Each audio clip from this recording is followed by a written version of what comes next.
बात शुरू करता हूं। मैंने पिछले कुछ वर्षों में काम करते करते ये सूत्रों को किताब में भी लिख डाला है। मैंने किताब बना दी है, भागवत संहिता जो है, मैंने भागवत जी की अष्टांग हृदयम और अष्टांग संग्रम, इनके सूत्रों को कलेक्ट करके सेलेक्ट करके 3 भाग में एक पुस्तक बनाई है। पार्ट 1, पार्ट 2, पार्ट 3, अष्टांग हृदयम, भाग 1, भाग 2, भाग 3।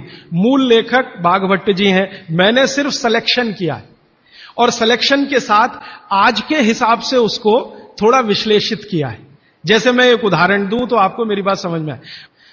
एक सूत्र उन्होंने लिखा कि भोजन को बनाते समय, इसको माताएं बहनें सब बहुत ध्यान से सुने, पुरुष भी सुने तो अच्छा है। भोजन को बनाते समय पवन का स्पर्श और सूर्य का प्रकाश अगर नहीं मिला, किसको? भोजन को, वो भोजन कभी नहीं करना। क्यों? ये भोजन नहीं, विष है। कहना क्या चाहते हैं वो? और आज के हिसाब से विश्लेषण करें, सन 2007 के हिसाब से विश्लेषण करें। अब तक मैंने जो बोला वो भागवत जी का हिस्सा था, अब जो वो बोल रहा हूं वो मेरा हिस्सा है। भागवत जी कह रहे हैं कि प्रेशर कुकर का भोजन ना करें, क्योंकि प्रेशर कुकर एक ऐसी तकनीक है जिसमें भोजन बनाते समय ना तो सूर्य का प्रकाश जा सकता है, ना पवन का स्पर्श उसको मिलेगा। फिर मैंने वैज्ञानिकों से बात की कि ये प्रेशर कुकर का भोजन विष है, ऐसा भागवत जी कहते हैं, आपका क्या कहना है? तो हमारे देश में CDRI नाम की एक बड़ी लेबोरेटरी है, सेंट्रल ड्रग रिसर्च इंस्टीट्यूट। वहां के 2 साइंटिस्टों ने कहा कि यार काम तो हमने करके देखा है, बात सही है भागवत जी। मैं कहता हूं ये टीवी पे बोलो, तो उन्होंने कहा ये प्रेशर कुकर कंपनियां गर्दन काट देंगी हमारी, तुम चाहो तो बोलो। मैंने कहा आपकी रिसर्च क्या कहती है? वो ये कहते हैं कि ये जो प्रेशर कुकर है ज्यादा से ज्यादा या 99% एल्यूमिनियम के बने हुए हैं, और वो ये कहते हैं कि भोजन रखने और बनाने का सबसे खराब मेटल अगर कोई है तो एल्यूमिनियम ही है।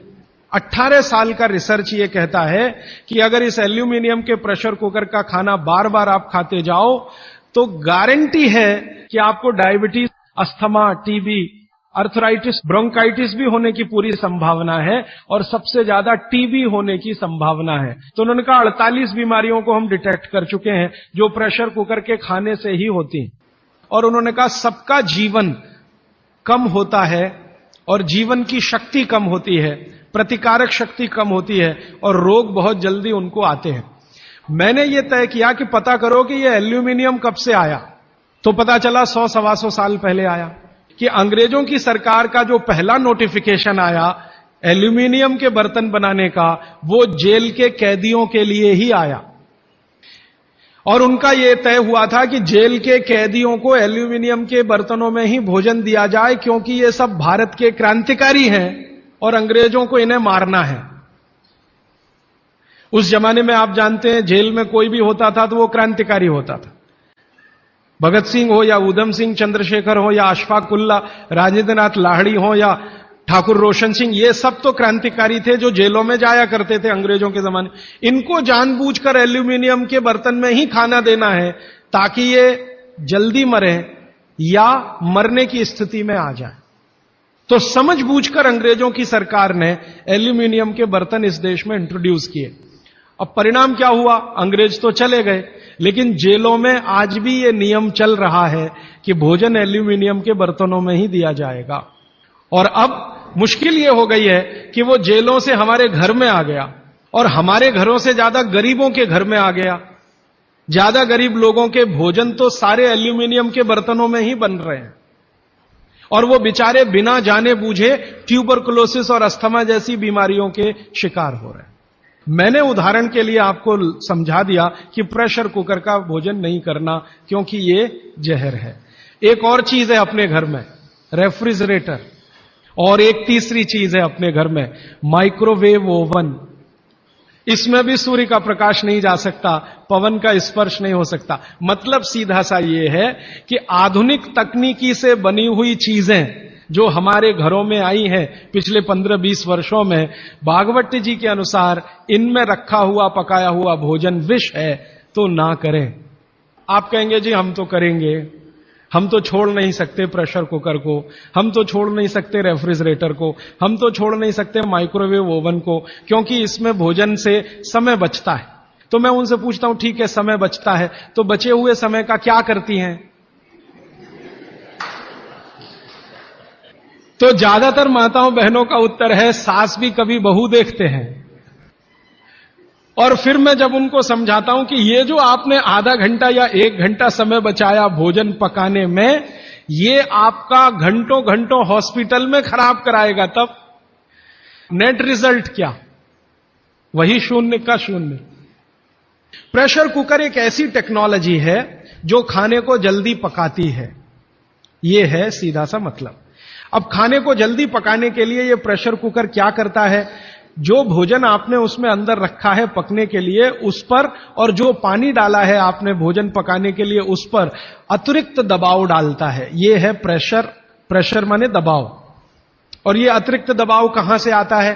प्रेशर कुकर में आपने दाल डाली, ऊपर से पानी डाला, थोड़ा हल्दी मसाले डालकर बंद करके रख दिया। अब उसमें वो एक सीटी लगा दी। वो सीटी लगाई, यही सबसे खतरनाक चीज है पूरे प्रेशर कुकर की। सीटी लगाते ही क्या करता है, नीचे से गर्म और ऊपर से भाप का दबाव। किस पर? दाल पर, चावल पर, सब्जी पर। ये दबाव डाल के होता क्या है, एक दाल को तोड़कर 2 टुकड़े, जिसको द्विदल कहते हैं, जैन समाज के लोग तुरंत समझ में आ जाएंगे, द्विदल। तो ये दाल जो है ना फट जाती है, वो दाल दरक जाती है और पानी इतना गर्म होता है तो उबल जाती है, पकती नहीं है, उबलती है। पकना और उबलने में अंतर है। उबल गई है और उसका सॉफ्टनेस बढ़ गई है। तो आपने खा लिया तो आपने कहा पकी हुई दाल खा ली। माफ करिए, दाल पकी हुई नहीं है। पकी हुई दाल का आयुर्वेद में एक सिद्धांत है कि जिस वस्तु को खेत में पकने में जितना ज्यादा समय लगता है, भोजन रूप में पकने में भी उसको ज्यादा समय लगता है। तो आप जानते हैं अरहर की दाल को खेत में पकने में कम से कम 7 से 8 महीने लगता है। क्यों? अरहर की दाल में जो कुछ भी है, जिसको आप न्यूट्रिएंट के रूप में जानते हैं, माइक्रो न्यूट्रिएंट के रूप में जानते हैं, खेत की मिट्टी में कैल्शियम है, खेत की मिट्टी में आयरन है, खेत की मिट्टी में सिलिकॉन है, कोबाल्ट है, जिप्टन है, जोरोन है, ये सब माइक्रो न्यूट्रिएंट्स खेत की मिट्टी में है। ये पौधे की जड़ में आते हैं, जड़ से तने में आते हैं, तने से फल में आते हैं। इस पूरी क्रिया में बहुत समय लगता है, तो इसलिए दाल को पकने में समय लगता है। आप दाल क्यों खाना चाहते हैं? आप दाल खाना चाहते हैं प्रोटीन के लिए। प्रोटीन कहां से आएगा? ये जो माइक्रो न्यूट्रिएंट्स का कलेक्शन दाल में इकट्ठा है, इनके टूट जाने पर, बिखर जाने पर, तो वो बिखरने और टूटने में उसको देरी लगने वाली है, क्योंकि आने में देरी लगी है। और प्रकृति का दूसरा नियम है कि जिन चीजों को पकने में, बड़ा होने में ज्यादा समय लगा है, उनको डिसॉल्व होने में भी ज्यादा समय लगेगा। और दाल जब डिसॉल्व होगी तब उसके प्रोटीन्स आपको मिलेंगे भोजन में।